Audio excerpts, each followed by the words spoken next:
Hello, everyone. This is episode six, yes, of the Music Cafe.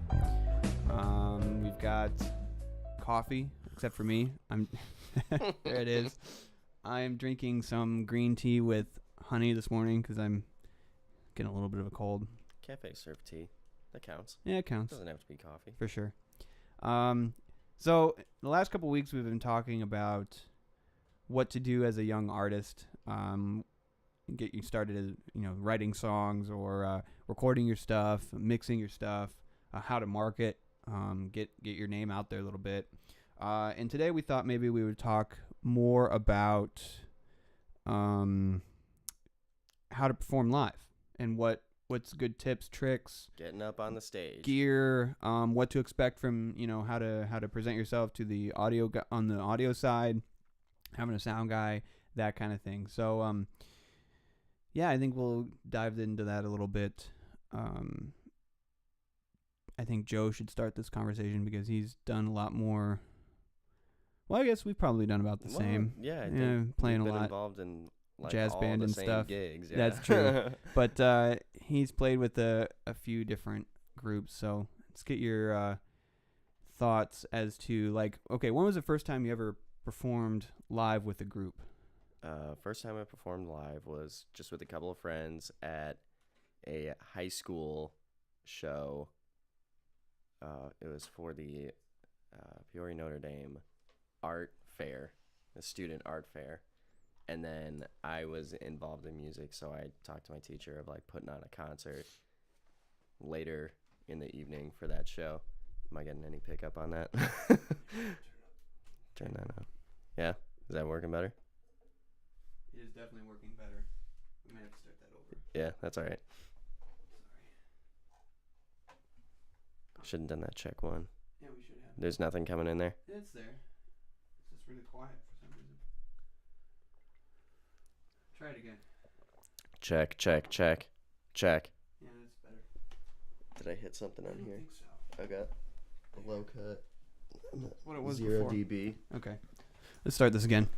Is that working better? Hello? Yeah, that'll be good. Ah! Okay. Okay. Anyway. All right, we'll start this again. Joe, first time you ever performed live with a group? Oh, okay. So, first time I ever performed live,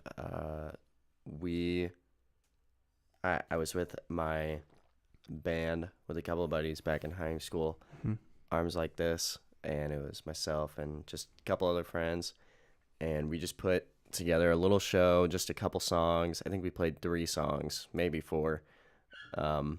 But yeah, that was senior year of high school, was my first actual gig, and then after that we played at a festival here, and then we played at a graduation party.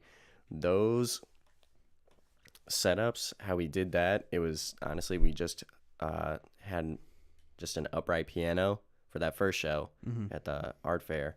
We had an upright piano with just a cardioid mic up to that. Just we dumped it into the piano. I've done that before. Yeah. We didn't know anything. And then my buddy Dom, he had a 100-watt Marshall amp that we dragged up onto the stage. And then we just had a drum set, no mics or anything for that. We had one microphone for vocals, and that was it. And then one song, I had an acoustic guitar, and we had vocals, and we were out of microphones. So we had to improvise, and then I just had the microphone up to the guitar, and then halfway between the guitar and on your acoustic? Oh, and your vocals? And my vocals. So I was crouching down and making sure they're really close together. Yeah. I was trying to. It was pretty. It was a pretty jank setup, but from there we kind of did essentially the same thing. Make sure we have enough mics. Yeah. But no mics on drums or anything, and yeah, we just did eventually that turned into a 4-piece. Yeah. We had a 4-piece band, Arms Like This. How long? Oh, we couple did years? it. Yeah, but I mean, it wasn't like too serious. We just kind of picked up gigs here and there. Sure. Really just playing for friends, honestly. Yep. But it was just, yeah, drummer. We had Nino, who's an amazing instrumentalist. He can play anything. So he was kind of the really leader the of the- gem of the band. Yeah. Yeah. Actually made the he was the guy to have. And Nice. then I would play keys, and then Dom played guitar. And we had Luke on the drums. But yeah, and then every once in a while, it was just for fun because we would switch instruments all the time. If someone wanted to play the keys on something, I'd switch over to the drums, or Nice. like Luke wanted to play guitar, I would switch to the drums. You know, we'd switch around Pretty all loose. the time. Yeah, Yeah. it was just whatever. And we played pretty much Chili Peppers covers. Oh. And Black Keys and, things like that. But Nice. yeah, didn't really get on stage again until Charlie hit me up For Sea Giraffe. Sea Giraffe, yeah. And When then, was that? That was for the 24 Hours of Music. When did that happen? I think that was my senior year. Yeah, that would have been, I think, your Bradley. And then because that was after we did the EP, I think. no, I think you guys were in process for Of doing recording the that. EP. Yeah. So I think it was at the same time as that, but I just started playing the keys for that, Mhm. and then I started doing drums a little bit for them, and then pretty much stuck with keys with that For the live for shows. anyway. live shows. Yeah. Yeah.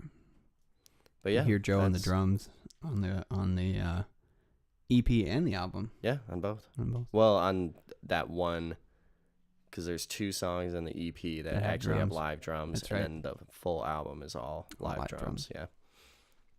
Cool.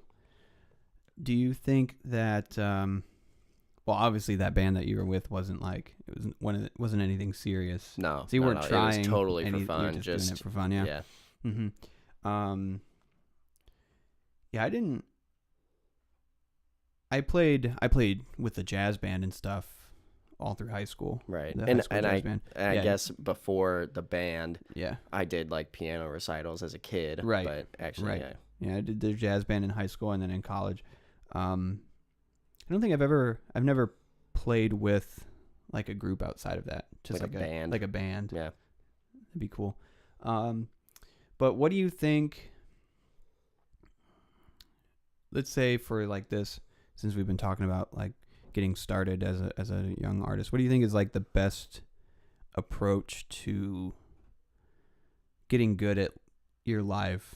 Because it's a skill. I mean, you have to practice like Well, being yeah. on stage and think about how you're doing it. Like what? What tips would I Yeah, have for what tips would starting you have? out? Yep. Oh dang, my phone's falling. I would say. Let me get back up here. I would say the best tips are 1, practice, know your songs. Mm-hmm. Don't go up there and wing it, because winging it in the bedroom is a lot different than winging it on stage, and you got Yeah. anybody watching you that you don't know. There's pressure with that. I mean, you can't deny it, and you just need to practice. So that's easy, Right. and that's definitely something you can help. You can go home and practice and be prepared. Right. Just- Well, and it's an easy fix. and like yeah, practice in your bedroom. And I was thinking about this because I mean, even for not just like in a band, but just as a musician in general, if you're playing with a jazz band or if you're playing in college or whatever, not necessarily like out gigging around, but practice in your bedroom, but also like play in front of, not necessarily at shows, but play in front of people. Yeah. Pull your Get- friends in or like, and we kind of talked about that with Kuda. yeah, we did. Yeah, about just showcase your songs and see what works with them and see what doesn't work with them. Mhm. This is the same thing with gigging. Right. You're going to go out there and you're going to get, and especially if you play for strangers, if you're Right. playing for your family, you're not going to get the most honest feedback. Right. If you're playing for strangers, you are going to get the most honest feedback. If it gets people moving, it gets people moving. Right. And so I guess, yeah, you're right. Showcasing in front of your friends, that's like your first steps of like piecing it together. Playing in front of someone. Right. And then, yeah, find people who will give you honest advice Right. about your songs and whatnot. Mm-hmm. And then, I mean, you should be doing that in between gigs anyway. Right. Like if something didn't work on stage, bring it back to someone and be like, hey, this is what I did on stage. It didn't really work. Can you kind of help me out? Sure. Because when you're stuck in your own head and this is your song, you've kind of reached your end point, essentially. If you've taken it to the stage, you've pretty much decided this is the song. So it's much better to get someone else's opinion on something, and then you can kind of bounce ideas off of that. Right. However, going back to my tips for what I think are the best ways of going forward or going on stage. 1, practice.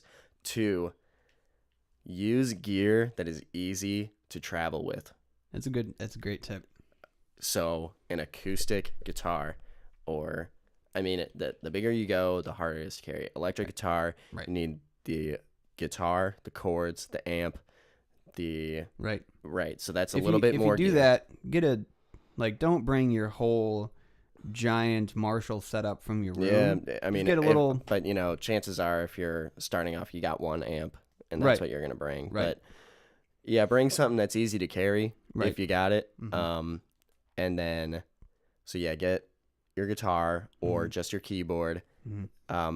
I personally would make sure you have the chords you need, just as a backup in case the venue does not have the chords you need. So in bring everything you need. Bring everything you need. Yes. So have the mic with you. Right. I mean, chances are they'll have the mic, but just in case. Right. But try to travel light. Just the essentials. Have your guitar or keyboard, the stand for the keyboard. Right. The case for the guitar. The capo and the stand for your guitar. Yep. I can't tell how many times I've been doing sound for a show, and some guy comes up, hey, you got a guitar stand on stage somewhere? No. Nope. No, we Sorry. don't have that. Yeah. And then number 3 for this one. This is still in the gear that you need. Bring a tuner if you're a guitarist. Yes. Have a tuner. Absolutely. The venue will not have your tuner, and you won't be able to hear anything. No. So have a pedal tuner is probably your easiest way. Best investment that you can make as a guitarist. Yep. I've never used it, but I know for a fact that can be, I mean, with watching other people try to do it, it's impossible to try and tune a guitar while another gig is playing on stage, and you don't have a space to go listen to your guitar and tune it. Yep. And especially if you're on stage in between songs, you're like, hold on, you don't want to wait, pause. Yeah, it's a terrible performance to take. If you have a pedal tuner, you can actually make it kind of quick. You can see it, and you can see it. You don't have to listen to it lock in. Right. Yeah, that's a great tip. What else do we have? I'm trying to think of other gear that you would need. I mean, at the bare minimum, if you are going out and performing by yourself, if you're a keyboard player or a DJ or a guitar player or whatever, bring all of the 1/4-inch guitar cables you need. Yeah. Lots of times, as a sound guy, hey, you got an extra 1/4-inch or extra whatever? We usually do, but in the cases that we don't, you guys are SOL. If there's certain things that, if it's easy to communicate with the venue, do that and make sure they have we can talk about that a little later on. Yeah, and with riders and all that. That's a great idea. So, we can say, practice, bring all the gear you need. Was there another one? For going up on stage? Yeah. The nerves are tough. Yes. I don't know if I have any tips for that. It's just going out and doing it. Eventually it goes away. If you're playing the same size crowds, it eventually goes away. Right. At least it did for me. Just because you can eventually get comfortable in that. It's like anything else. You go to a new school, you go to a new job, you're gonna have a little bit of pressure starting off, and you need some adjustment. So it's a new work setting, let's say. And every time you bump up to another venue size, another crowd size, it's like another promotion. There's more pressure on it. Yep. You got it. There's always going to be, it's stage fright, but all it is just some pressure on your performance. So just make sure you're doing good, having fun with it. It's easy, especially having fun with it. It's not a good performance if you're all technical the whole time. But no, yeah, the practice is the technical side. get the technical stuff out of the fun. way first, but then yeah, have fun with it. And then I guess what would you say about that would be more of like going to a gig. Let's go into more like setting up How to your own prepare? gig. Oh, Yeah. okay. That would be if you're going to a venue that has most of the equipment for Sure. you. Let's say you're setting up your own like house party. Well, especially basement at gig. the very beginning, before you start playing like bars or coffee shops. Well, even those places probably don't have much production, but some of the mid-sized venues are definitely going to have all the microphones and the speakers and the PA that you need, Right. the sound guy, all that. And a lot of but- times, yeah, if you're playing a coffee shop, they don't got They anything. don't even have for you. anything, Yeah. right? So I guess Because I did do that one time. Mhm. We played at my boss at Fired Up, Katie. She asked oh, the okay, Arms Like This group to play an acoustic set, nice. and then there was this. We had one little tune that we wrote, Uh-huh. and it was just instrumental, just jam chord progressions, Right, and we would all just like rip on it. We would just all solo and everything. nice. It was a lot of fun for us, but Yeah. it wasn't something that we should have been playing for that gig because it was supposed to be an acoustic set. Yeah, And then there's this old guy, really, really old. He must have been like 82 or something like that. okay. And he was sitting right in front of us. It was Sure. at the pottery shop. Yep. And this guy was having a hard time hearing us. Like he could not hear a thing. And he's like, turn it up. I want to hear this. And then we're just like, yeah, dude, we're going to do it for you. We were like 3 hours into this set. We're like, dude, for you, we're going for I'm it. doing And we this we just started tearing it up, and he loved it just for Nice. that guy. It was great. It was literally like us playing to one person. I remember. That reminds me of the story when you guys played. Sea Giraffe played at a coffee shop somewhere, right? And the old lady came up to you, you guys. Maybe you weren't with him. I'm pretty sure. Hold on. And they What go, and she coffee goes, shop? I don't remember. I don't know if exactly. I did this gig. Hold on, I'm trying Well, to remember. And then she comes up to you. She goes, I don't understand it, but I like it. Oh no, we played Where'd at you play? The Pizza Works. Oh, Pizza Works. Yeah, and Oh, it was yeah, like okay, 2 in the okay. morning, That's and there right. were like 4 people there, That's and then right. one like really old lady who should not have been out that late, and she was like, "I don't understand it, but I really like it. Good for you, good for you." And she's like, "Okay, all right, thank you." Nice. Yeah, that But That's anyway, weird. back to yeah. If like well, you're playing in a coffee shop. yeah, if you're playing somewhere These that are doesn't these are the house bare bones shows. first gigs that right. you can So, get. yeah, definitely still be practiced. least Still out bring in all of the public. instrumentation and gear you need for that. If you are providing the sound, A PA system A would be PA a good system, you can- investment. You can, yeah. rent one if you you want. can rent one. You can go to Guitar Center and pick up a couple of cheap speakers. Yeah. Several $100s. It's not that bad. It's not that hard, but it is. You got to understand the limitations of spending not that much, Right. You know, it'll be good for, you know, putting your vocals through it. So if you're playing like a house show, all you need to do is put your vocals through the PA Yeah. so that people And can hear your vocals. But everything else doesn't really Essentially, matter. I mean, if you really want to boil it down, I Yeah. guess what we're getting at, Mhm. you need, if you're doing a guitar or a keyboard set by Right. yourself, let's say you don't Right. have a band, essentially what you need is a microphone, Mm-hmm. something to output the microphone, a speaker. Right. You can use a PA system. If there's some tech that I don't know about that you can go straight from a mic into the speaker. Yeah, you can. Yeah. A lot of the Do that, that's powered fine. a lot of the powered speakers now. Oh yeah. Where you plug them in, you don't have to go to an amp first and then to the speaker. Hmm. Just plug them in. Have at least one microphone input on the backside. Any specifics like suggestions on that? If people- JBL's pretty decent. JBL. JBL's good. Honestly, like there's a brand called Alto, which is super cheap but gets the job done. Right. You know, you can get some QSC stuff for pretty cheap too. But yeah, I would just go over to Guitar Center. You know, if you don't have much money, just spend a couple $100 on a Right. speaker that Or has check out Amazon. or check out Amazon, yeah. right, Or there's a good used gear website called Reverb.com. Yeah. Great place to find some stuff. But yeah, so you know, you can get a mic, get a basic PA setup if you're playing, even if like you're practicing in the garage, it's good to have that so you can hear your Right. vocals or whatever you need to hear. Right. Right.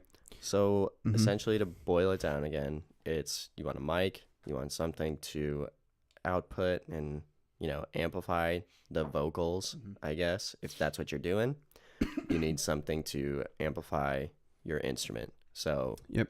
just get an amp for your keyboard or Yep. your guitar. That's Mhm. the simplest way to go. That's how I started out. Eventually, if you are a keyboard player, Mm-hmm. you will move away from the amp. You will Yes. move into more of a direct line.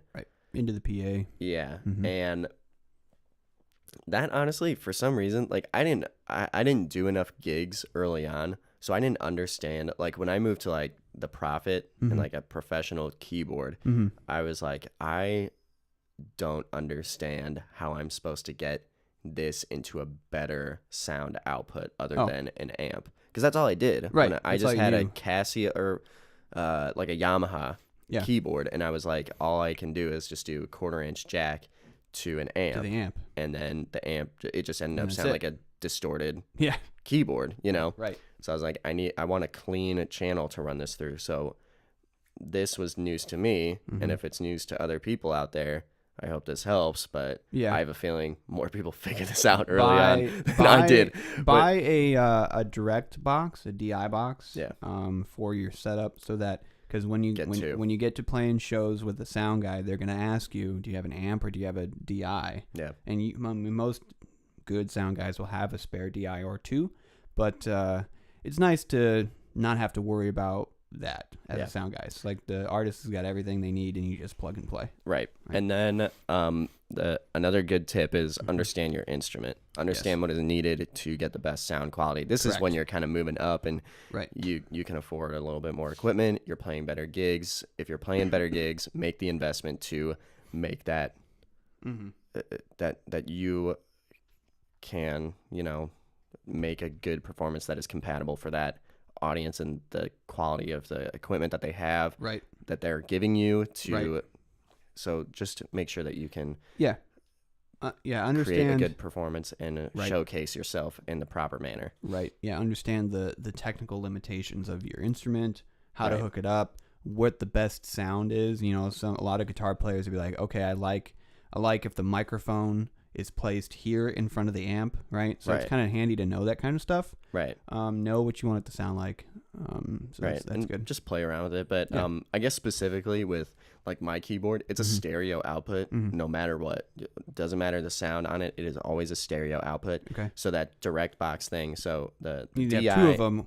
I have two of them. Right. I have to have two of them. Right. So what the DI is that converts the 1/4-inch jack, Mhm. the 1/4-inch output that comes out of my keyboard. It runs it into the direct box, transfers that. It's Mhm. basically like a converter. It's a step down Converter. Yeah. So then that switches it over to the 3-prong XLR. XLR Yeah. cable. What'd you say? MXL? I said XLO, I think. Oh, XLR cable. Correct. And then they will put that into their PA. Yes. So, one, make sure that the venue has a PA if you're going this route with the keyboards. Right. And two, find out if your keyboard is a mono or a stereo output. So mine is a stereo output, Mhm. so it has a left and a right channel. Mhm. So I have to run 2 audio jacks out into 2 DI boxes into 2 audio channels on their PA system. Correct. So that's 2 channels on the PA system. And then again, if you're playing with a band, Mm-hmm. figure out how many channels you got to work with. Yeah, and that leads me to a couple other tips. First of which, it's really good to create what's called a rider. And if anyone knows what that is, great. If yeah, you we don't, should get into that. definitely learn that. So we're gonna dive into that a little bit because that is an awesome tip to use. So what a rider is a document that expresses all of your needs as a band or Mhm. artist, and communicates that to the venue. Right. So you'll have things like, if you're just starting out, it'll be stuff like what instruments you guys bring, Right.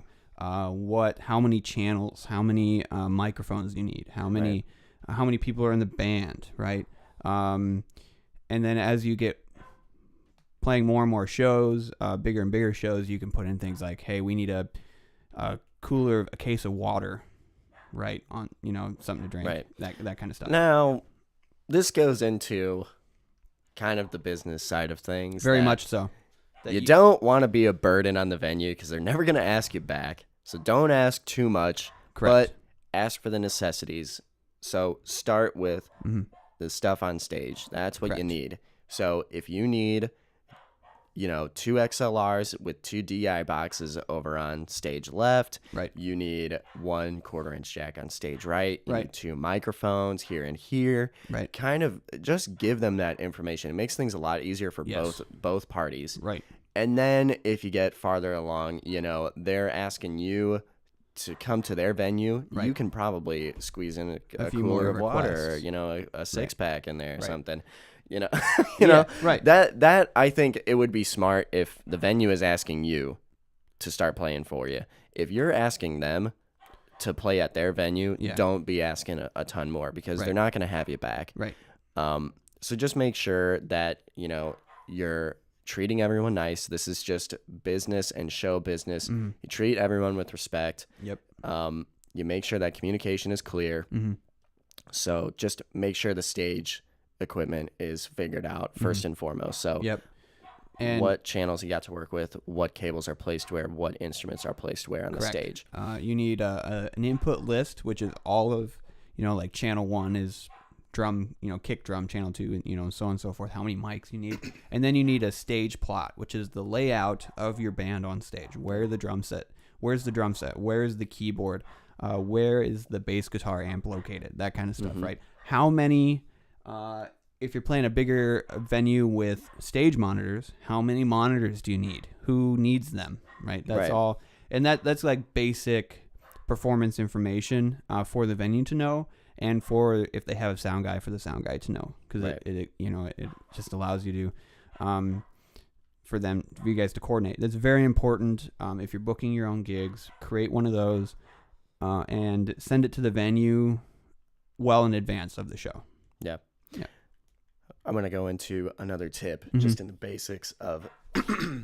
basics of performing. Sure. Know your volume level. Like, Right. don't overpower the room. Read the room that you're Play performing to the room. and make sure your performance is appropriate for that. You don't want to overpower the room with a bunch of sound and noise. Right. It's not a good performance. No. It a lot of noise works for a house party Mhm. because it's a house party Yeah, and no it's one loud. cares. If you're playing a cafe, it's going to be a terrible You're gonna have to performance if play a you're little cranking quieter. it again. Right. So read the room, know who you're playing for, know the environment you're playing for, Mhm. and make sure you are very self-aware of the sound quality. So do your sound check. Make sure that you have someone, bring a friend with you and just Right. see if they're okay with that sound quality Mhm. or the sound levels that you're putting out. And this is even for when you're doing just a speaker for the mic and just a speaker for the guitar. Right. Or Have someone to tell you Right, what the just- balance is. Right, exactly. And then just kind of, that I think is a great and very controllable tip that Mhm. you can hold on to when performing at any level. Yeah, and as you get later down the road, that friend becomes like your sound guy. Right. You hire a sound guy that Yeah. that mixes for you and helps you balance the performance stage volume. And maybe it's a manager. Maybe the manager, if you get to that point, can help you understand that and help you understand the performance and what went wrong, what didn't, that kind of stuff. But Right. at the beginning, it's just like your buddy that's Right. tagging along, or Yeah. someone else in the band that is watching. It's just good to have a friend that can help you Right. make those correct decisions. Decisions. There are correct decisions. I'm sorry. Mhm. Everyone likes to say there's a right and a wrong way to do it. There are certain things that are just flat out wrong. Right. If you're playing too loud to a library, Right. you're not going to have a good, Yeah, no, it's not gonna be good. Right. Another tip, kind of on the business side of things, is don't undercut yourself money-wise. At the Right. beginning, yes, play free shows. Right. Play for the And door, that's or just the play way you for have to do drinks. it. That's even for Yeah. like people who are in like journalism and writing, Right. they have to write for free A to lot. showcase that they can do it well. Right. And that's just the way it works. And that's Right. the same way it works with music business, Correct. especially with performing. Mhm. You need to show that you can do a good performance. And Right. then I mean, it is that you just have to go out and do it and things fall into place. That's Right. just the way to do it. Right. And if you do it more consistently and you're practicing, it'll fall into place. Yeah, and if you get good at it, you'll notice that, you know, you're playing bigger shows, and then once you understand, once you get a feel for, yeah, this is working, yeah, you know, start, this is what I'm worth. This is what you should charge for the performance, right? And don't undercut yourself. You know, value your work eventually. Right. Right. And you know, you can do it for, you know, $50 I do or- $50 a show or $20 a show. I do, Right. you know, Something. right. Mm-hmm. But find your market value, I guess, Mhm. that is fair. And put that in your writer. When you Yeah. get to that point, every little decision And it back to the does writer, take quite some time to get to get to that point, but for sure. Every little decision that you need, right, whether it be money or gear, you know, as we talked about, or, you know, when I get paid, or, you know, what time I show up to the venue, what time the sound check is, put all that in writing, right. because then you have, you know, some sort of thing if the venue tries Basically like your receipt, yeah, it's like Yeah. a receipt, you know, or like, you know, like the like your venue contract. yeah, basically. contract, exactly, right, and something in writing to show that, yeah, this is what we talked about, for sure. Yep. And Um, then mhm. if we're getting way down into the line, Mhm. get a manager, get Yep. you know, someone who can take care of that for you, who you can trust. Right. And then that will take care of who's getting paid, who's sending the rider, Mhm. you know, making sure that's all taken care of. Mhm. And then, you know, all the logistics of everything. That way you can focus on practicing. Right. I mean, for a while, you might have to do that on your own. You might have a friend that's doing that for free. Eventually, you might have to cut your pay Mm-hmm. of your gigs with your manager, because Yep. it is a lot of work, but I'd say it's worth it if you're getting that far into your career, Mm-hmm. like things are really taking off. Mm-hmm. Play consistently, get a manager, pay the manager, try to pay yourself. Yep. But I will put this. This is one thing that needs to be known, as running a band Mhm. or a performance artist, whatever you want to put it as. Yep. You're a solo artist, you're a band, you are a performer. You run it the same way as you would a business, and it will succeed. Correct.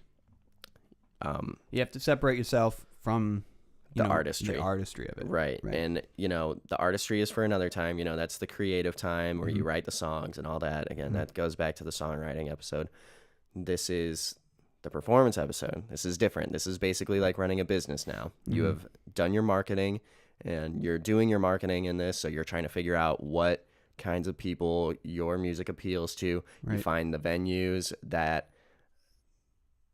those types of people go to, or Mhm. that are attracted to these types of venues. You know, Mhm. you get it. Right. But run your production like a business. And when I say your production, I mean your live stage production, the Right. actual show that you are putting on for people, for eyes Well, that to and view you know, and ears to listen. you know, talking to, you know, anytime you communicate with a venue or with the rest of the band, or money wise, it's all business based decisions. Right, exactly. So when you run a business, you pay the employees. Yep. If there's money left over, you get to pay yourself. The more Right. money you make, the more headroom there is to pay yourself. So Right. this is what makes a good business. When you pay the employees, they are compensated. They will continue to work for you. Right. So your manager, pay your manager, pay Your sound guy, if you have one. pay the sound guy, pay your bandmates or the people that you may have hired to play for you for that specific gig. You know, if you Right. picked up a trumpet player or something Right. for a gig, pay that guy off. Just get, you know, it's Right. one and done. You know, you took care of it. You're obligated to pay it. Get in the habit of doing that. Right. This is just how it is. Right. This is the hard facts of business. And if you're playing with a band, any of those types of decisions, like who gets paid what, They that should be all worked needs out to beforehand. It needs to be worked out beforehand, but it also needs to be written down. Yeah.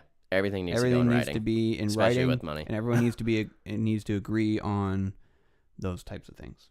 Right. Right. Now, where was I going with that?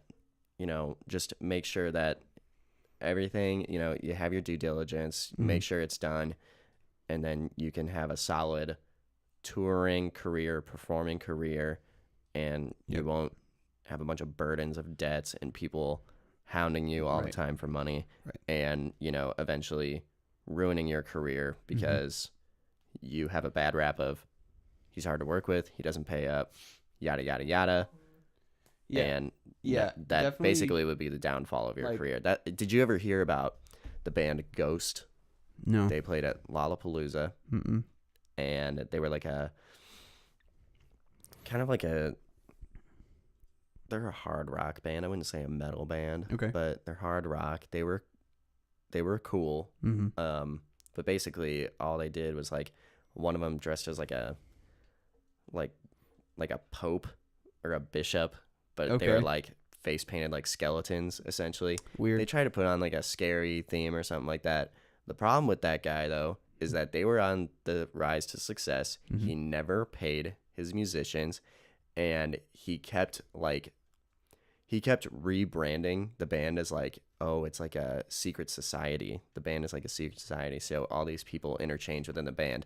All that was happening is that he didn't pay his bandmates, so they kept leaving, and then they would just find a new guy and they put face paint on him, and he's like, oh, it's a new member of this society. Weird. And eventually the band went bankrupt, and now it's over, and they were on the height of success. They were on that quick rise there, and they were bankrupt before they could even make anything happen. Weird. So if you're doing this, just think of any Kanye West, Lady Gaga, Taylor Swift. They're all a business. It's all a machine. That's so make sure you're doing it right. It's just like any other business. And be set those rules and be hold your ground on some stuff, but treat people well. Be humble. That's how it is. Yeah, dude. Be humble. But be good. Be easy to work with. And treat people with respect. That's the way to. That's how. Right. That is Conan O'Brien's number one tip. He goes, people who are cynical and self-centered, it is not the way to go. No. Just treat people with respect, and that's right. Guaranteed it will pay off in the end. Yep. Now, I don't know if it works. It's not 100% true, but it is the best way to go. Oh, yeah. Well, and you don't want to be known around town as the band that's hard to work with, because no one's going to hire you. Right. The music industry is so tiny. Everyone knows everyone. So if you have a couple of gigs where you're just treating the venue like crap, or the musicians like crap, people are gonna know. Right. Everyone's gonna know. This even boils down to your bandmates, or even at the recording studio. Yeah. I won't drop any names, but we had that one kid in there who had some beats, I guess. Oh yeah. But then we started going into the songwriting, and maybe we got to change this around because it's not really working this way. Right. And it turned into a diva. Right. I was like, this is really annoying. I'm not really interested in your artistic integrity. Right. You should be, but sure. Don't be a diva about it. You got to be easy to work with. I mean, that's just how it goes. Right. Anyway, stage performance. Definitely. But that all comes down to performing on stage and being ready to do that, So, yeah, I mean, the biggest thing is just, you just got to do it a lot. Yeah. Just got to do it a lot. At the early stages, take every gig you can.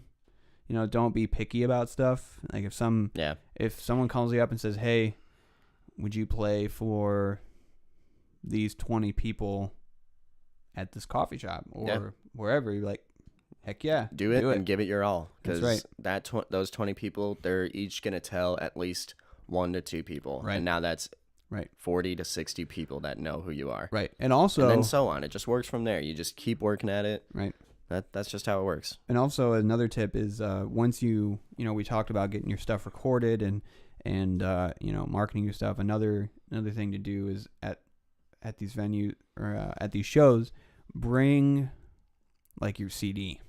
I mean, yeah, if you're looking to make money, and spread like your actual recorded product. Right. Yeah, bring your CD. Well, the biggest thing now is it used to be, people come to shows, and then if they like your music, they're gonna listen to more of you. They're gonna find it on Spotify, or they're gonna find you on YouTube or something, right? Yeah. And they're gonna ask you, hey, is there a place we can find your stuff? I do it all the time. Right here. And you're like, yes, right here is the CD. So at the very early stages, I would not charge for a CD. I would at least charge, maybe like not charge for.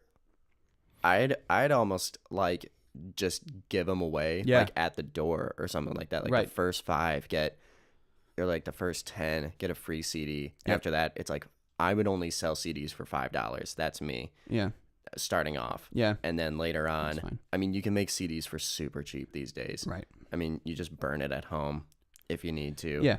But I'd sell them for $5 a piece if you're just trying to make a little bit of quick money. Right. And get your product out there. I would give the first few away for free. I'd give them all for free if you're up for that. But yeah, definitely just sell them for cheap. But then you can work your way up, you know.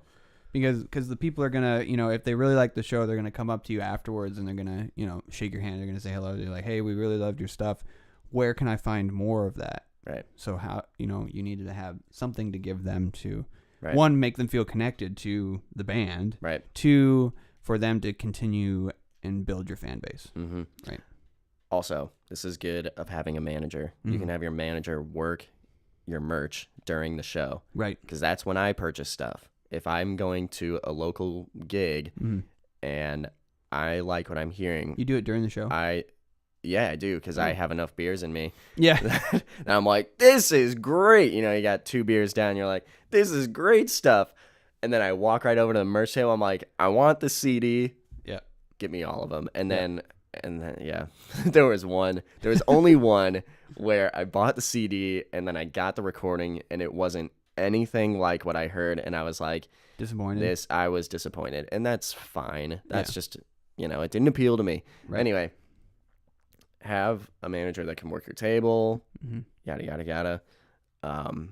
But then eventually you can get someone who specifically works the table, someone who, sells the merch, and then someone who's the manager. They specifically focus with the people who are running the venue. And then there's the performers. And it changes venue to venue. So about merch, you think? No, not merch, just the entire experience. It's never going to be the same thing over and over again. So how should we boil this down? If someone were going to write this down on a checklist, what should they make sure they have going to the stage? 1, the songs, gear, the gear, your rider, or at least the rider to know which gear exactly the you rider need to bring is and which will be provided. The rider gives you some sort of control. So regardless of which venue you're at, what the venue looks like, what gear they provide, like all this stuff, the rider gives you some sort of direction, and it's just a heads up of what's going on. Heads up. But what I'm trying to say is it gives you this the same thing. You're on the same page that they're for each venue, right? And you got to do it for each venue because they're not there may have to be some negotiations. Correct. We don't have this. You might have to find that on your own. Right. And then you can make sure that you go out and find that and bring it to the venue. Right. So, have your songs, your set list. Yep. Make sure that you have performed through the entire set list a couple times at least. Make sure that you can do the whole thing. Make sure that when a gig says you are playing for 30 minutes, that you can play for 30 minutes. Right. And or an hour or whatever. Well, and one that what that is, where the song, one, you're not under that, but 2, you're not over it. Right. Because the worst thing is if you're opening for a band, for someone, the worst thing is the sound guy or the manager comes up and is like, hey, you're done. Wrap this up. Right. Yeah. Just know where that ends. Right. So that's why I say practice the entire set list a couple times. Yeah. You want to be right. I would say if you're a 30-minute set, you want to be right under 30 minutes. Correct. Or I'd say the problem is that when you get up on stage, you're more likely to play a lot faster than you did practicing. Right. So I'd say, practice, figure out where your 30 minutes is, find a clock in the room or Oh, yeah. find something to keep track of Some time. people bring clocks. Yeah. Artists, bands will have it in their gear case. It's just like a little digital clock that they bought for $10, battery powered, that they put in front of them. See, that's a great idea. There's only been one gig that I've played where there was a clock on stage. So they had like the lighting, like the front lighting right up at the stage there. Yep. Like pulling down. Yeah. There's a digital clock right in the center of that, facing just us. So only we could see the clock up there. Pretty but good it was idea. really nice to see where we were was at that? in the set. That was Cubby Bear. Oh, okay. They have a digital clock right up there. And good. then we played way too fast. We had 10 minutes left in one song. Yeah. So we're like, okay, we're going to make this song last for 10 longer. minutes. So we Yeah. just had to jam on it for a while. Mm. Anywho, so gear, rider, figure out what gear you need, what gear they have, figure out your set time, figure out your set list, bring a clock or something to keep track of your time. Bring some friends, Yes. buy them some tickets, or Yes. make sure that they can get in for free. Right. So you could be like, hey, I've got some people that I need to bring with. Well, can they come in? yeah, something Like, that that would something you work out in the rider. with the right? rider, right? So, one thing is like if the venue's not going to pay you per se, or if you're playing for like the bar Yeah, tab you or say, something, can I at least get some free a tickets? couple of free tickets, right? So usually they'll comp you a couple, right? or even like 10. 5 to 10 Yeah, usually, yeah. That's So- easy. And then they're going to bring someone and then they'll have to pay for a ticket, right? Right. And so the big thing it is might is as like- well be in good interest with the venue to comp out those tickets because Right. those people are going to bring they're someone going to come else. in, they're going to bring someone else. They are also going to buy beer or whatever is at the venue, coffee or whatever it is. So you can use that in negotiating tactics That's if right. you need to. Be like, hey, can I just get like 5-10 tickets? So the good thing with that is that you have some people that are definitely gonna, Be cheer you there. on and everything. So they will be mixed into the crowd of hopefully there are other strangers there that will be exposed to the band. Right. It's kind of good to have a fan section because when you have just a completely raw environment that you play to, People don't know you your better songs. be You better be great. good. You better be good that you can convey that to them because really how it works is if like let's go way back to like Beethoven or Mozart, Okay. and he would play for the king Right. of England. Right. Now all the people would be sitting in the crowd and Beethoven, he would play a masterpiece. Right. It would be the most amazing thing ever. And then everyone would turn and then they'd look to the king to see if he liked it or not. Right. Now this applies the same way. Yeah, Applies the same way to other people in the crowd. Sure. Like at a comedy show right. or you're in the room and let's say you told a joke with a bunch of friends around and all your friends they're in the loop, they know what's going on, Right. they all laugh along with it, you all had a Right. great time. You try the same joke with your parents and their friends and it was funny with those other people, But it's not as funny. right? Right. But this is what I kind of pick up on is that if you brought those two groups together and you have all these people laughing at it, you are more likely to get the other people to laugh as well. That's a good point. So this goes the same thing for music. Music. You've got these people who are really grooving to the beat, and they pretty much create an energy that is contagious in the crowd with all the other people there. You need to create the environment, and Right. this is So get your fan base. get a little posse. whatever your fan base is, if it's like 5 people or 10 people or whatever your Right. friends are, get them to come to your show, right? Get them free tickets or, a free T-shirt or Right. I don't know, something. Yeah, that's what I did when I did the arms like this. I'd bring my friend Mikey Oh, to come to all the shows. Yeah. And yeah, he would try to start moshing. There were like 5 people there. And it's not really a but still, moshing people band. people had a ton of fun. It was yeah. So Dan, Yeah. we always did shows in his backyard. Okay. And then the first time that we only did it 2 times, Uh-huh. but he's got a kind of a bigger backyard, Sure. but we would just be on like their back, like a little stoop on the backside of their house, and we would just set up all these amps and everything. We'd be jamming super loud too because it's outside his backyard, but we would just start going to town. And then the first year it was a lot of fun, but there were maybe like 15 people there. The following year there were maybe 50 people there because people had fun the first year. So this is the same thing. Right. Get some friends. Right. They'll create a good environment. All those other people have a good experience. They Yep. bring other people the next time. That's It's good. just how it works. That's awesome. Yeah, that's a good little thing. What time are we at? About 45 minutes. That's it? Oh, we can Little keep going. shorter. Yeah, we can. Yeah. What else you got? What else do I got? Hey, did you Oh. ever listen to Run the Jewels? No, I didn't. Ah, I need to listen to that. all right. What I will we'll get on say- that later. I was gonna say no. Obviously, the more you do this, the better you're gonna get at it. But know how to like communicate with your sound guy. Oh my gosh, yes. So Yes, as, that is such a good one. as a sound guy myself, and I'm sitting, behind the mixer wherever it's located in the venue. Like, I expect a couple of things. I expect that when you're ready to sound check, You're ready to you're ready to sound check. Right. Your sound check time is at, let's say, 7:30. Right? Yep. You get a half hour, even 10 minutes or whatever it may be. Right.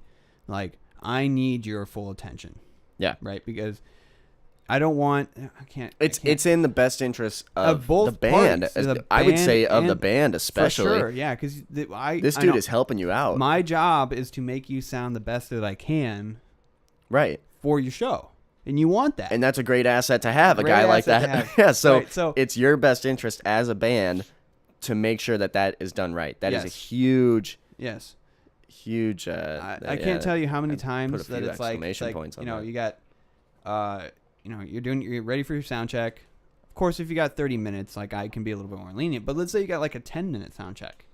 You're an opening act, right? I'm still gonna do the best that I can to make you sound good. Yeah, you're not the But I don't headliner. want- They're not going to give you much time. But so I don't make sure want you're you prepared to, because when I go, it's gonna okay, suck. can I get some kick drum, please? Or can I get some guitar? Go ahead and play. I don't want you to be like walking around and talking to the rest of the band and Or tuning your still guitar, setting it up, or you know? still setting it up, right? Or waiting for the drummer. Like, Right. come on, be ready to go.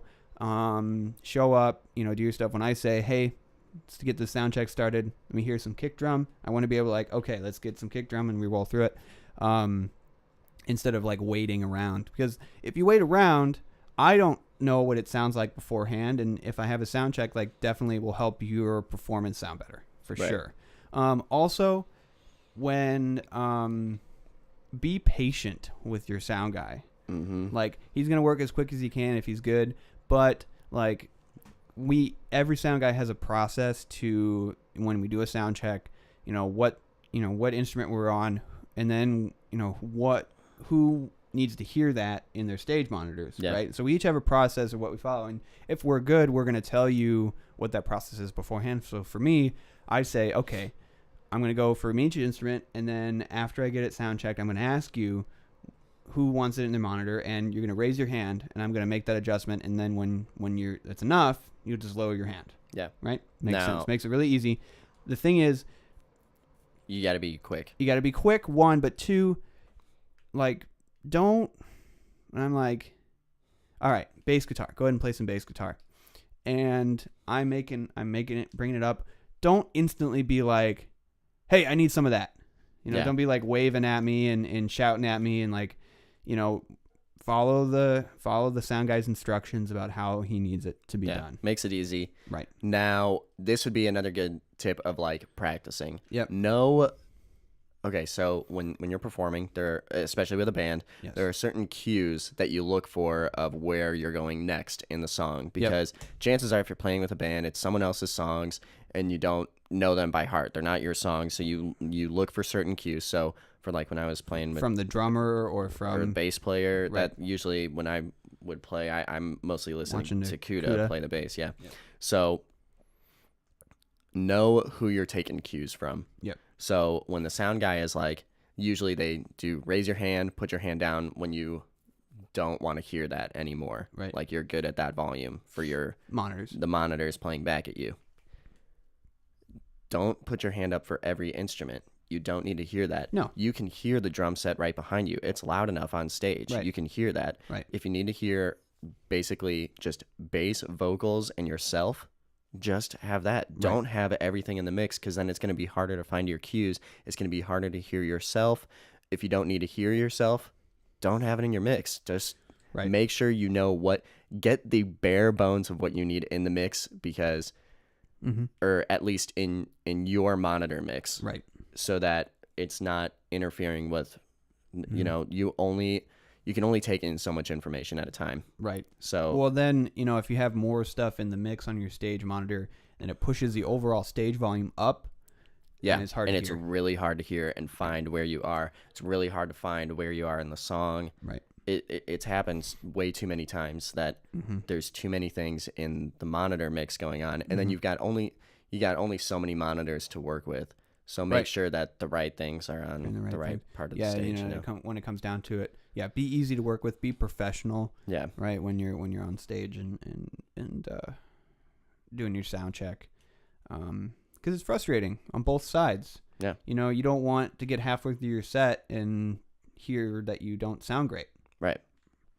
So give the sound guy some time. If he's good, it's gonna sound as best as he can get it. Now, this brings another thing. Not all your sound guys are gonna be good. No. Some of them are gonna be downright terrible. Like the Cubby Bear. I'm sorry, not to drop any names, but I did. Yeah. But that dude, he did not care one bit about us, and it was like, I don't want to. Why would I do this again? Right. He when you have a sound guy in a venue that does not treat you with respect, it's the same thing as you should be treating people with respect. Correct. They're not. You have a product that you are putting out there, right? And if they're just going to toss it in the trash immediately as the product arrives, right? Why are you even dealing with that outlet? Right. Find a better outlet that will put your music out there in a better format. Like, let's say like Best Buy. Like, Apple doesn't want to put their product to Best Buy if they're just gonna not sell stick it in the back of the store on an unlabeled shelf or something like that. That's right. At the very bottom corner. Right. They're putting it there because they put them on a pedestal and they have all these displays and everything. It's the same exact thing as playing at a venue. Right. You want to play at outlets and venues that treat you with respect and make sure that your product is heard in the best format possible. Right. And if, when you get to that point, hire your own sound guy. Great idea. So that you can trust them that it's going to sound good every time. And then, again, every venue is wildly different. So it's just a matter of playing, and you just got to go out and do it. Most venues are okay with you bringing your own sound guy. Yeah, honestly, when we were starting out, it was pretty easy to work you in to get to do our sound. Right. Because you just went and told them, I need to do their sound. They're like, oh, okay. Yeah, it's in the rider, and you just let them know ahead of time. And honestly, this is just another business negotiating tactic. But confidence is key. Right. Like, if you show up with a rider and you've got all this information ready for them, they're going to be like totally impressed and like, oh, wow, okay, this makes things a lot easier for us as the venue. Right. So, yeah, sure, go ahead. Yeah. If you guys can do it, go ahead and do it. Right. And hopefully they don't treat you like crap. And hopefully they don't treat you like crap. Right. Because that happens. Fingers crossed. And well, my advice is, if they treat you like crap, don't go there. Don't play it again. Find a new place to, because what's the point? It's totally a waste of time. Right. Even if it's like some big name venue. Right. Honestly, though, it sucks because you're like, man, this is a cool place. A lot of shows happen here. Right. But if you play a show there, or you play two shows there, and they're just treating you terribly, and why go there? Don't again? play it. Why do business with them? There are lots of places to play. Right. So, yeah, I think that's all I got. Yeah. Actually, off the top of my head, anyway. All right. Not quite an hour, but that's okay. This one can be a little shorter. Yeah. And then I guess just one other thing. Yeah. Like, just with when you're practicing, and hopefully you'll pick up on this as a performer, right? But you will figure out the things that communicate to the crowd. It basically the stage presence of your songs. Right. Figure out what you as a performer, so like walking around on stage, doing a little bit of movement. If you're totally stale on the stage and it doesn't work, maybe figure out something you just standing still the whole time is the problem, or maybe there's something that you can do to change that up. Figure out those things. So it can be the musical performance, it can be just the stage presence. Also, part of that is, I know sometimes bands, like, maybe it's like a guitar player, and high school, I managed a band that none of the people in the band were excellent singers. Right. Right. None of them were like frontmen. Right. And there are many times where I told them, I said, look, you guys, the music is awesome. The lyrics are good. Like, everything's good. Your performance on stage is awesome. The one thing that is missing is a good vocalist. A good vocalist that can be your frontman. Yeah. Right. So And it's really hard for a band to. It's really hard to break the news to them on that one, right. too. No, well, and as a manager or as a sound guy producer, like, you get pretty good at it, at being political about it. But be willing to try that. Yeah, you got to kind of. You may have to make some sacrifices to make. Yeah, sure get rid of that. Get rid of that ego. Right. Those ego waffles. If you do a couple shows and multiple people are saying, "Hey, look, this is great. These are the things that are awesome." Right. But like, this is the one thing that I think could set you over the edge. Be like, oh, okay. Yeah. Let's try it. And this is a tough one. It's very hard. This is a tough one, especially vocals, because one, let's say a guitar player, terrible singer. Right. Like, okay. Writes the songs. Writes great songs. So these songs are the guitarist's baby. Right. You, as a guitarist and not a singer, are doing yourself a disservice to your songs by not having someone who can perform them well. Right. Now, you maybe, like, let's say you don't want to try out the song with another vocalist because you don't think their vocal styling will match it. Well, find someone who will match it. Right. Find someone that you think interprets try the it song out and well. find some. Right. Exactly. And with pop music and songs, like actual songwriting, you wouldn't know it, but how much the vocal performance makes and breaks the song. Absolutely. Listen to hip hop and pop music. Right. These beats and songs that they're producing are they're hardly cheap. written by. And not even that. They're performer. just cheaply made. Sure. They're made on formulas. But the reason that they are work well sold and make a ton of money is because the vocal performer really puts their heart and soul in it, and they're very talented singers, and they've got a great voice, and they can convey the message in the right way. Right. If you got a weak voice, like even if you're not a great singer, you should have something that really like brings some energy to it. Right. If you can't bring that, and someone brings that up to you, you should take that. And I into understand consideration. that may take away from what you see as like your spotlight, I guess. Right, but it could also be your demise. That too, but also people don't understand this, but on the money side of things, you make more money as a songwriter than you do as a performer. Yeah. Because you get all of the back end, all of the back end money. That would be a whole nother thing if we want to talk about that. We'll have to write out a whole thing for that one. Yeah, but yes, your songs are going to be elevated if you get a great performer to do it. Right. You're also going to make more money than the performer will. Now you got, and this goes for all of your performers on stage. Make sure everyone is doing their job, including yourself. If you can't do the vocals very well, find someone who can do it. Find someone who can do it in a good way for you. Right. Find a drummer who fits the style. Find a bassist who matches you and everything, and just find something that really brings some cohesion to the group and something that is worthwhile for a listener, and is in the best interest of your songs and as for you as a band. Right. And talk things out when you try new people out. Kind of bring them into the loop of what's in your head, of like the styling that you're going for and things like that. Right. What kind of stage presence you're going for, and then you can work things from there. Yep. Yeah, that's a great point.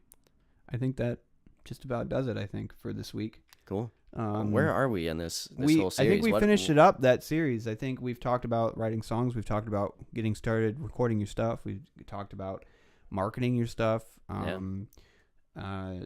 performing live, mixing, that kind of stuff. Yeah. I think that pretty much wraps it up for this series. Yeah. I think what we want to do, starting maybe next week or the week after, is do like an actual songwriting session. Yeah, songwriting session just trying to and throw production something together. stuff. Right.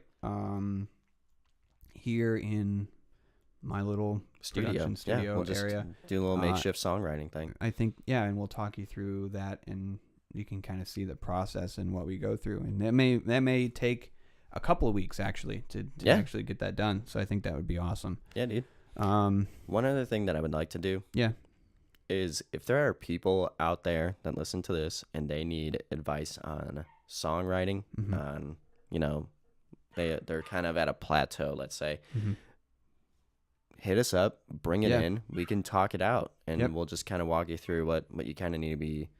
That songwriting or like production, just kind of just take a whole hour to, you know, go through where you're at and where you should be going. We can kind of help you out with that. Right. I think that would be awesome. So yeah, or even with songwriting or, you know, performing, like what kind of gear do I need? You know, yada yada yada. Right. Come on in. We'll love to have you on the show. That'd be awesome. Yeah. Yep. This is gonna go up on YouTube and of course SoundCloud. You can find it there. But thanks everyone. This is episode 6 of the Music Cafe. Bye bye.